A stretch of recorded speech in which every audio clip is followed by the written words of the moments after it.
Welcome to the After Dark podcast with Anthony James and Konrad. This is an extra episode for your YouTube comments because Anthony James and Konrad could not stop rambling on.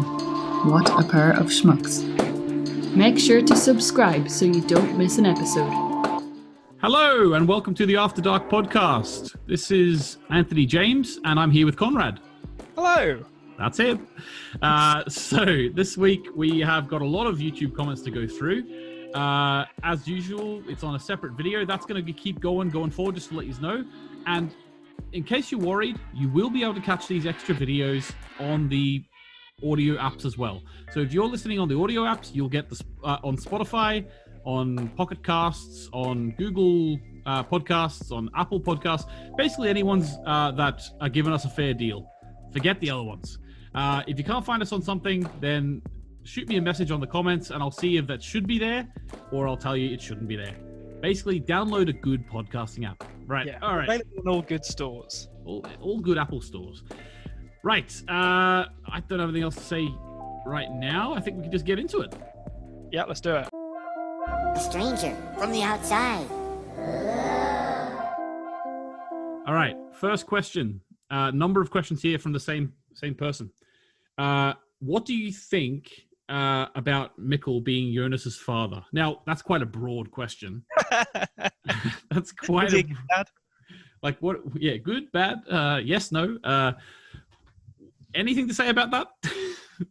I think it's really fascinating thinking about how Mikkel's life must have been and how he must have been as a father. I wonder if we're going to see much of it, given, you know, we have two quite distinct timelines. We have 86 and 2019.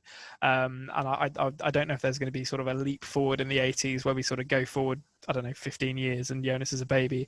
But I find it really interesting thinking about Mikkel and how difficult it must be for him and Ines to basically accept that he's going to grow up in the 80s now, but knowing that, you know, he always wants to, like, he's always trying to kind of get away from his mother figure and get back to his correct time. I hope they go into that and we get to see how that develops. But I imagine that's going to play into his relationship with Jonas, either implied or actually explicitly shown, in that Mikkel feels like a man out of time and maybe struggles to connect with his son because he knows that he's kind of not his son. He's also his friend's younger brother.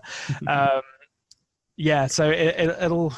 I wonder how much of that kind of Back to the Future weird relationship stuff is going to come into it, or whether Mikkel's just kind of clean his palate of it and accept that he lives in the 80s and sort of start afresh. Yeah, awesome. Yeah, cool. So the top new pro then goes on to sort of elaborate a little bit and says, which might have helped you in the initial question, but it goes on to elaborate because this is more sort of honed in on the relationships. As I was saying in the main episode, someone asked about this. So I'm going to run through this and then you can just give your rundown at the end, right? So how do you feel about Marta being the aunt of Jonas, Ulrich being the grandfather of Jonas, which could maybe even mean that Hannah is sort of going out with her father-in-law. Also, Hannah is she made out with both Ulrich and his son. Jonas made out with his aunt, which could mean that Marta is Marta. Yeah. So okay. So it's confusing. I've gone cross-eyed. It's confusing even at this point. I think because then they said which could mean that Marta is Hannah's niece. Marta would be Hannah's sister-in-law, I believe, but that's okay. Top new process. Sorry if I got some of the in-law stuff wrong. It's all a bit confusing. You're right, but I think Marta would be Hannah's sister-in-law because Mikkel is Marta's brother. I mean, yeah, I'm just going to take all of that at your words because I haven't even started considering that, to be honest. It's ridiculous. So I don't know. I wonder how much of it's going to come into it because if it starts getting into this like weird family drama of like kissing cousins, it's gonna be a nightmare to keep track of. So I wonder if the show is just gonna be like, no, we don't care about that and just move on from it. But I suspect there will be some, and it's definitely interesting as Something Pro has alluded to in their, I should say, sorry, their first question, that it's obviously going to have an impact. Like Mikkel's experience is going to have an impact on how he raises Jonas, and it must have an impact on the people around Michael as well, like his relationship with them. So I'll definitely be interested to see how he actually forms those relationships. You know, he kind of seems Mikkel is an odd character because he seems to just be like accepting of the relationships in the 80s, you know, with Hannah in particular. Maybe he's just happy to have someone to talk to and you know, be friendly with, but he certainly seems willing to make the best of a bad situation. Definitely. Okay, so I find it interesting, all the different relationship stuff. I know it can get a bit mind bending if you actually think about it, but I really find it really strange and interesting. I need to visualize it. I can't. When about halfway through that, I just started going cross-eyed. It's like they're all related, and that's all I can do right now. Okay, fair enough. I will say one thing about that idea of Jonas and Marta being related, though. Something that the show did, which I found very interesting, is that just right before they revealed that actually Marta was Jonas's auntie, they had us experience the kiss of. So obviously, a lot of people had already put it together that was the case. But even before you put it together, maybe you're not really thinking about the familial bonds there. But I think the way that they've done that, we as an audience experienced that relationship sort of come to fruition in a way. They had a kiss before, or if they do it again, for example, right? We'll have in our head what their relationship is from now on. Yeah. But they actually gave us a bit of their relationship. Like they gave us that kiss before we knew that, if you know what I mean. Yeah. Even though we did, but yeah. They didn't want to, but they didn't want to sort of fully taint it by revealing it before that. Exactly. Yeah, exactly. Okay, cool. Next question, Shade of the Evening. 3 questions for you, Konrad. First, and you've sort of answered all of these, but we'll go through them anyway. Okay. Actually, it's 4 questions because she adds on one at the end. So, question 1: how does the stranger know Jonas and his father? So you sort of already touched on that in the theory. So I do think that the stranger is Jonas now. I'm perfectly willing to accept that that's completely wrong though, because I've been wrong on the stranger's identity so many times already. But I think that the scene in the cemetery was, even if it's not Jonas, it was such like the script and the way it was acted was so poignant that I think it must be someone very close to Jonas or someone who was very close to Mikkel, who we haven't actually met yet. I think, broadly speaking, so I think the stranger is off trying to combat whatever Noah's up to by kind of throwing wrenches into Noah's plans, and I think Mikkel is going to become a key part of that, and they're basically going to do. This is going to sound like a joke, but I do legitimately mean this. Having jokes about time cops and stuff in the past, but I think Mikkel and the stranger are going to kind of be hopping between timelines, trying to basically change things that Noah is maintaining. Yeah. That's I think where the show's going to, or where I hope the show is going to go from here. So that would be how he knows Mikkel, at least. Okay, interesting. Second question: did Ulrich rape Katarina? Yes, I think so. Okay, I think I'm pretty confident on that. Like it's well, it's certainly implied quite heavily that he did. Oh yes, of course it is. Yeah.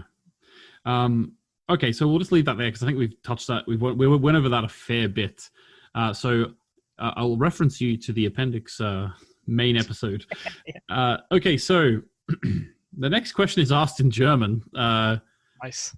Because Shade of the Evening says that she's trying to learn a little German. So I don't speak German, so I'll ask you it in German. I'm sure you'll know what it means with your knowledge.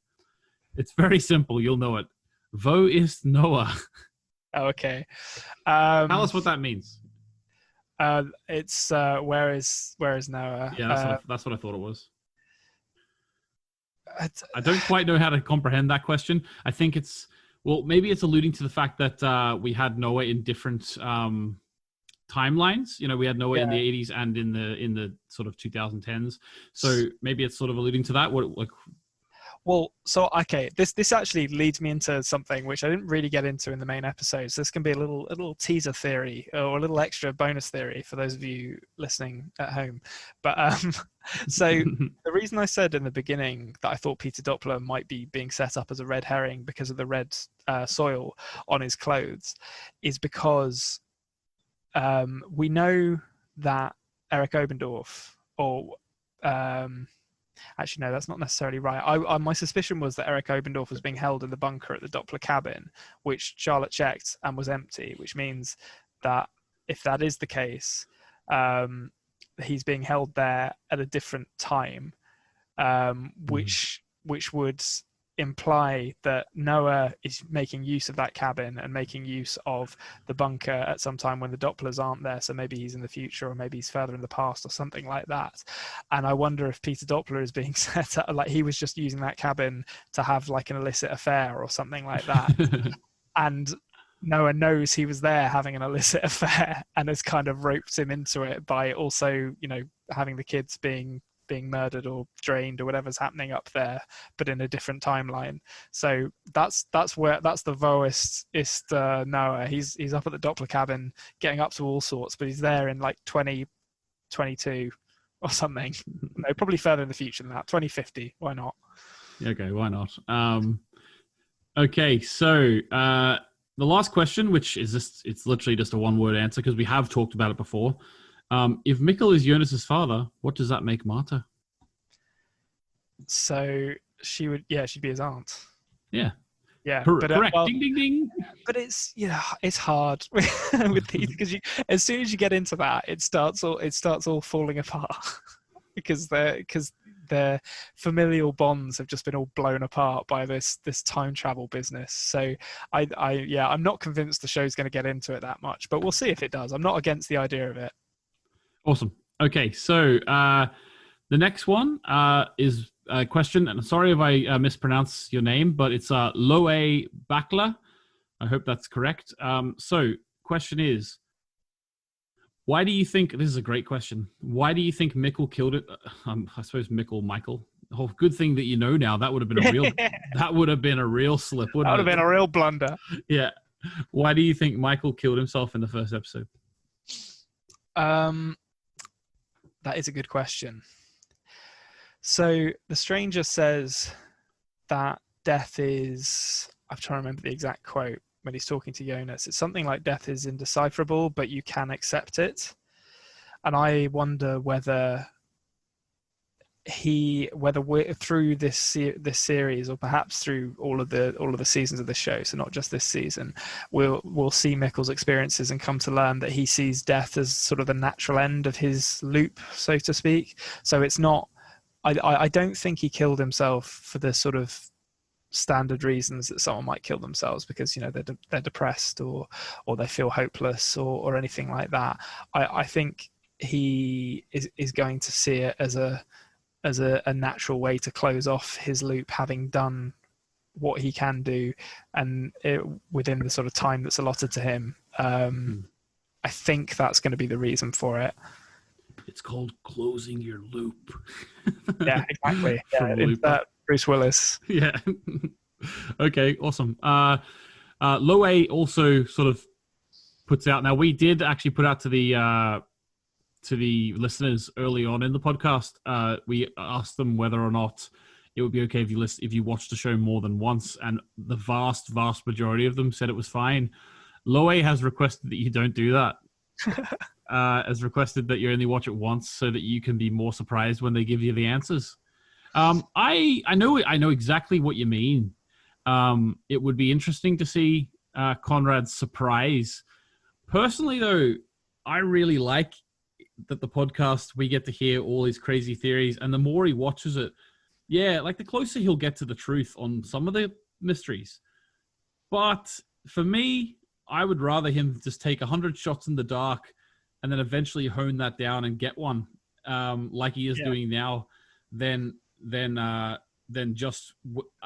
I think we have more meat on the bone in terms of listening to his opinions this way than if he just watched it once. Yeah, and I think, I mean, personally, watching it twice is just me giving myself more rope to hang myself with, really, because I'll I'll go down a crazy rabbit hole that has no basis in fact if I get an idea into my head. So I think there's every possibility. I will probably get more things right than I would if I just watched it once. But by that same token, I think I'll also get way more things wrong than I would if I just watched it once, because I will have more theories. So it cuts both ways, I think. Of course. And just to finish off on that for Loe, I'll just say, you're thinking about the idea. So obviously you're making this comment. You knew that Konrad had got the Michael reveal correct last week. You heard him say it and you were like, oh, he got it correct.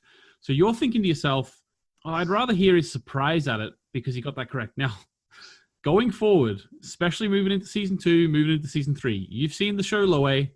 He's not going to get everything correct. He's going to start getting everything wrong. And I can guarantee that. Okay. If he gets everything correct, but I've got like most of this right, to be honest. Moving forward into season 2 and season 3, like I devoted a year of my time to think about what could happen in season 3, and then I made about 6 or 7 theory videos before it came out, and I think I probably could count what I got right on one hand. Maybe 2 at a push. So it's gonna get very, very unpredictable is all I'll say. So rest assured, even if he's watching it 100 times by the end of season 2, I don't think he'll predict where it's gonna go. I'm gonna get everything wrong. Don't worry. Like, I will make a complete idiot of myself by the time we finish this. Yeah. If I haven't already, which I almost certainly have. Yeah, and that's the best thing for it. Okay, awesome. So next question from Christopher Chiu Tabet, or Tabe, I suppose. So you predicted the big twist. So this is why I remember I sent you a message and said, don't look at the comments. Oh, okay. Yeah, which I didn't. Yeah. So it's because of things like this. So you predicted the big twist, but how do you feel watching Jonas find out? I thought it was super touching. I was, I'm not going to lie. When he started reading the letter and the moment where Mikkel reveals that he was Michael, I did pump my fist in the air and shout, "One on the board for Konrad" again. And that's a big one as well. That's going right up the top of the board, that one. Yeah, but that's a good one. But I think it's a really touching scene. It's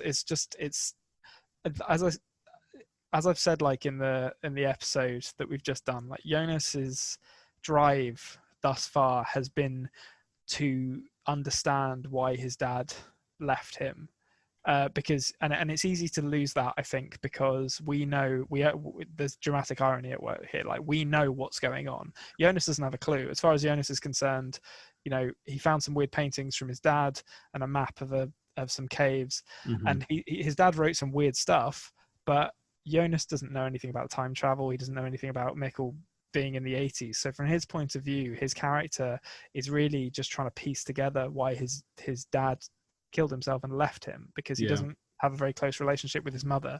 So for him to have that kind of closure, it's bittersweet, because obviously his dad is still dead. But to me, it was really, really touching. And it, as well as being a great bit of character work between those two, it also frees up Jonas's character now to go off and do some crazy stuff, because there's 2 characters in this series from 2019 who know what's up. One of them's in the 80s and the other one is Jonas. So I can't even predict what Jonas is going to get up to now, but it gives him so much to work with as a character, so I can't wait to see where he goes. Yeah, and it sort of also plays into the idea that at the start of the season, Jonas was very much framed as the main character of the show. Yeah, definitely. But then it's sort of, as the episodes went on, he didn't really have much to do. Yeah, totally. But now it is sort of showing you, yeah, actually, Jonas is special. Like, he does have knowledge that other people don't have. So, yeah, as you say, it's really interesting going forward. Okay, so another question from Christopher, and this is in reference to the fact that they said he said that he really likes in the Ariadne scene, with the play where Marta's doing. He had hairs standing up every time. So like goosebumps, hair standing up. He's asking you, are you feeling a physical chill yet at any reactions to the show? Do you know what I mean? I don't know if I definitely, I don't get it when I'm watching the show, but when I when I'm reflecting on I'm sure I will at some point. That's not to say I won't, but it's because I'm concentrating so much on what's going on and trying to sort of make sense of everything I'm writing down.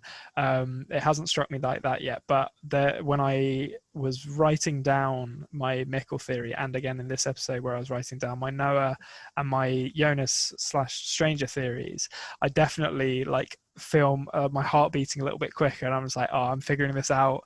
And as I said last week, when I kind of made that leap from Enos and Mickle's relationship to looking at what Mickle's name meant and saw gift from God and put it together with Enos not being able to have kids, I was very excited. So I'm getting more of that kind of rush from the reflection on the episodes and the episodes themselves, but there's definitely, I'm sure as the relationships between Jonas and Marta, as has been identified here, with those kind of familial bonds come more into the story, I will start to get those feelings more as I'm watching it. Awesome. Okay, last question from Christopher. It says, when did it clock that Noah was the same person in both time periods, and what was it like seeing that he didn't age at all? I suspected, as soon as we met him in the scene where he introduced himself to Mickle, that he was already time traveling, because we know that he knows the hooded guys, so he has some kind of. And we already knew as well that he was talking to Elizabeth at that point. Yeah, exactly.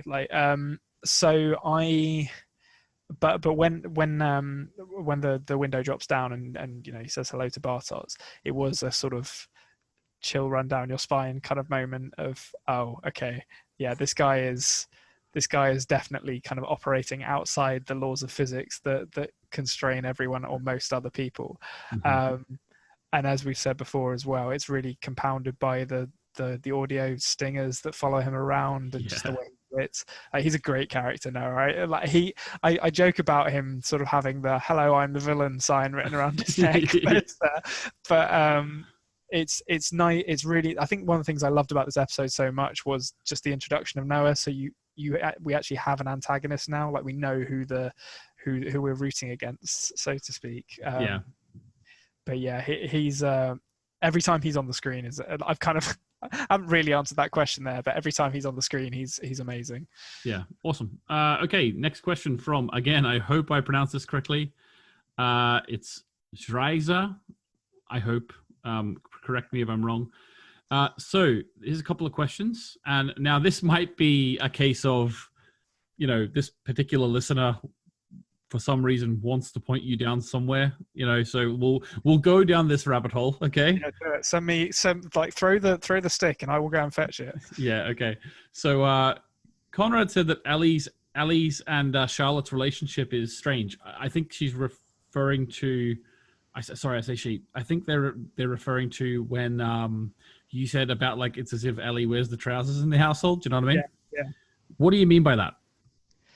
Well, okay, so there was one particular moment when they say goodbye to each other when Charlotte drops Ellie off at school, where Ellie kind of drags Charlotte's head down to her. It's after she said, Yasin and I are dating, and she sort of drags Charlotte's head down to hers and presses her forehead against Charlotte's head, and it feels like the kind of thing you would do with your kid, which I'm not saying that I think anything there, okay. But it just struck me as odd that Ellie is the one doing that to Charlotte. It struck me that it should be the other way around. Charlotte should be the one who's kind of, pressing her head into her forehead into Ellie's and, giving her a kiss and stuff. And Ellie's the one who's actually doing it. There's something, I can't quite put my finger on it yet, but there is something about that relationship where it feels like Ellie is the one who's in charge, who just in her sort of physical mannerisms and the way she talks to her parents.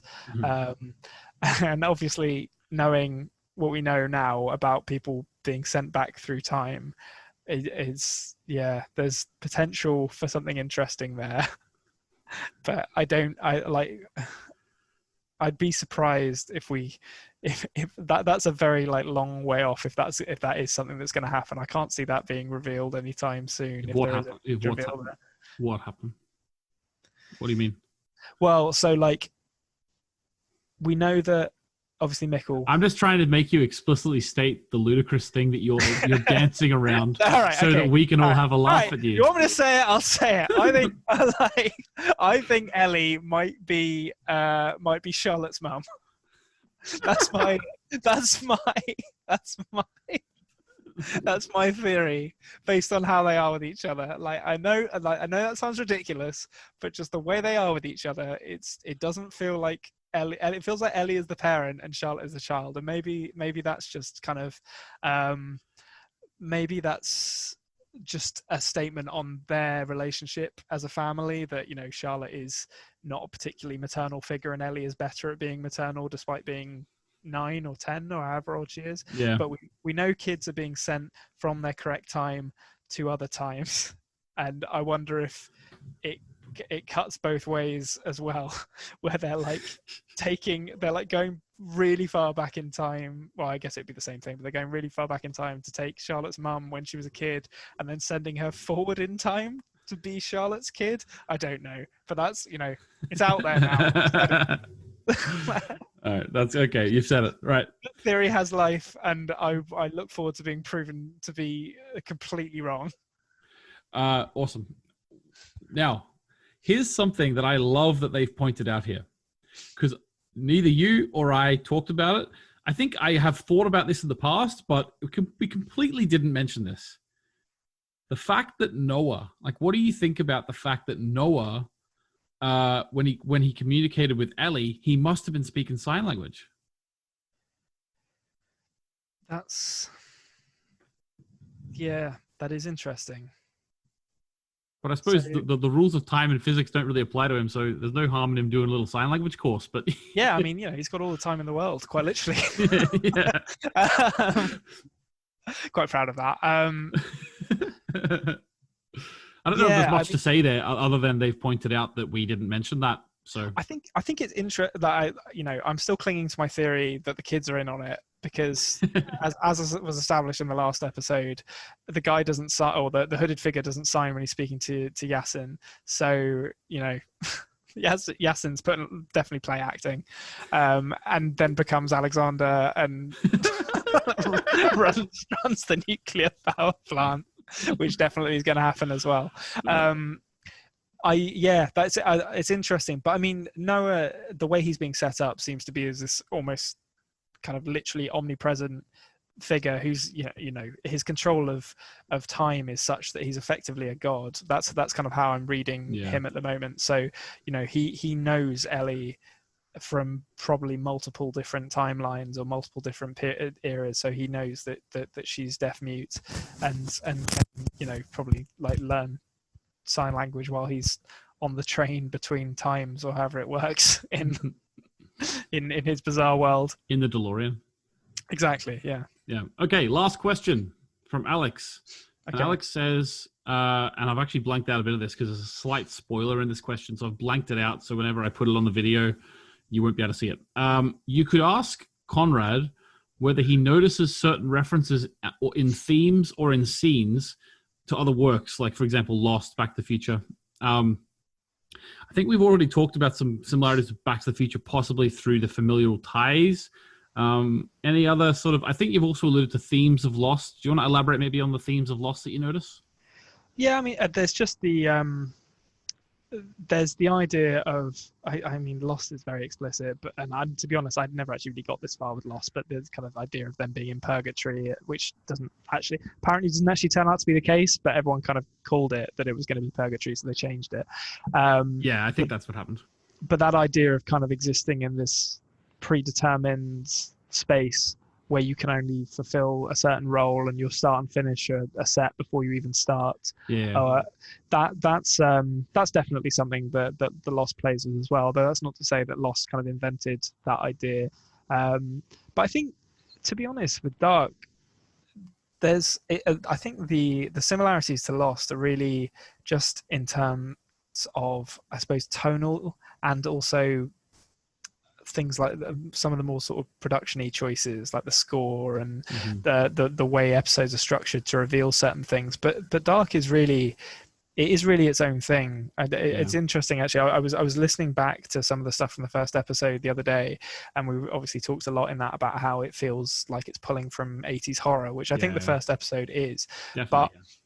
But there's not actually that much of that in there. Obviously, there's some kind of aesthetic choices, but it's really interesting how it moves away from that quite quickly. Yeah, and it's really subtle with how it uses its influences. So in this episode, Ulrich is quoting The Breakfast Club, and there's the pressing the play on the tape recorder and a song playing for a montage. There's little things like that, but the way they leverage them is so smart, because rather than it being, I'm going to press play on this tape recorder and then we're going to have like an upbeat montage where everyone's dancing or doing something that would feel very 80s, it's instead playing some very somber music over a montage which reveals that Hannah is filing like rape allegations with the police. So it takes these influences and does its own thing with them in a really interesting way, but it actually makes it quite difficult to kind of spot after a certain point. Yeah, I would agree with you. The way my wife is a artist, and the way she would describe it, and I've quoted her in a video of mine before, the way she describes it is the aim, and Dark definitely gets this perfect. The aim is not to copy something or just to interpret something. The way is to be inspired by so many different things and to reference so many different things that what you have at the end is an unrecognizable piece of original work. Yeah, absolutely. Like that is how it feels. Like you can point at little things. So like you said in the first episode, Jonas's Yellow Mac feels very Stephen King. There's lots of synth in the score, which feels very John Carpenter, but they're just these little kind of tidbits that are thrown in there that add up to far more than the sum of their parts and something that's completely unique. Yeah, exactly. All right, just before we end, I just want to say, we talked about Lost there for a second and about Purgatory and how it was originally going to be about Purgatory and then they changed it because the fans guessed it. Now, I know there's someone listening to this video who's sitting there rolling their eyes. Oh my God, 2 more idiots who didn't get it. Right, now, to that person, I'm speaking to you directly. Go and watch my video, Why Dark Didn't Disappoint. In that video, I spent a good minute explaining the ending of Lost. I know how it ends. I don't want to say it now because maybe Konrad will watch it one day. Maybe not. I definitely won't. It'll be a slog. But maybe someone listening to here will be. There is value to watching it, but it isn't perfect. However, watch that video, and I promise you, I understood the ending. In fact, I understood it on the first watch. Look at me, eh? Aren't I brilliant? But anyway, I just wanted to stop the comment coming underneath. Yeah. There's always going to be that comment. There. Yeah, exactly. Oh, there's all two more idiots. I mean, I am an idiot. I will happily admit that. I'm an idiot who has judged Lost without seeing. I think I can't even remember how much of Lost I saw. It wasn't enough to come away with any kind of lasting impression. Clearly. At least these days it's a real slog to watch because there's so much filler. It's like 24 episodes or something. Like there's a whole episode devoted to them making a table tennis table. But it is, and there's a whole episode devoted to them making a golf course. But because you had to fill it, you had to fill TV. But if it was made in this era and it had 10 episodes per season, it would be remembered much more fondly because they wouldn't have had to string everyone along for so long and change it. Yeah. You know what I mean? But the first 3 series, especially, there's a lot of merit to them. Anyway, just wanted to stop that person commenting. If you still want to comment, just go ahead. If you stopped watching the video, maybe they heard us say that and they're like, I'm out of here, and they leave a comment on the way out. But no, they're off watching your video. Your Dark. What did you say it was called? Why Dark Season 3 won't disappoint. Oh, there you go. Yeah, they're off watching that now. So you've just earned yourself another view there. Yes. Okay. Make sure you watch to the end. I want that average view time to be high. Okay. All right, guys. I think that's us for this week. Konrad, what do you think? Yeah, it's been an amazing week. I cannot wait for the next week. I feel like we're off to the races now. Yeah, and there's been a lot of people who are commenting in Konrad saying they can't believe that you're actually waiting a week between each to watch. I really don't want to. I'm finding it really hard not to. And Netflix is just, this is such an awful way to watch something on Netflix, because every time I watch it, it just starts, the little bar comes up at the bottom being like, next episode? Yeah. and I have to quit out, and then the bloody autoplay of the trailer for season 3 starts playing, and I have to avert my eyes and turn my TV off so I don't see anything. Yeah, like you just see like the Netflix symbol coming up for the season 3 trailer, and you just have to, you know what I would do to make sure you avoid that? Yep. And I wonder if there's a way you do this. Just make a new profile on your Netflix and only watch Dark in that profile. I could do that, yeah. Yeah, I think that might be what you should do. Because I can't even look at my screen while I'm doing it. I have to get my partner to do it for me, so that you actually get your partner to do the browsing through Netflix. Yeah, just I have to basically put myself in a sensory deprivation chamber until I'm ready, until the episode's ready to go, and then I can be exposed to it. That's great. Okay, so I don't think we have anything else to say. Make sure to subscribe to us on YouTube if you haven't already. Make sure to subscribe to us on audio apps if that's something that you like to do, to listen to podcasts with the audio. Most people do. Apart from that, I think that's all we have to say for this week, and we'll see you on Monday. What do you think, Konrad? Yeah, it's been a pleasure. Goodbye. Goodbye. Thank you for listening to the After Dark podcast. Make sure you subscribe so you don't miss an episode.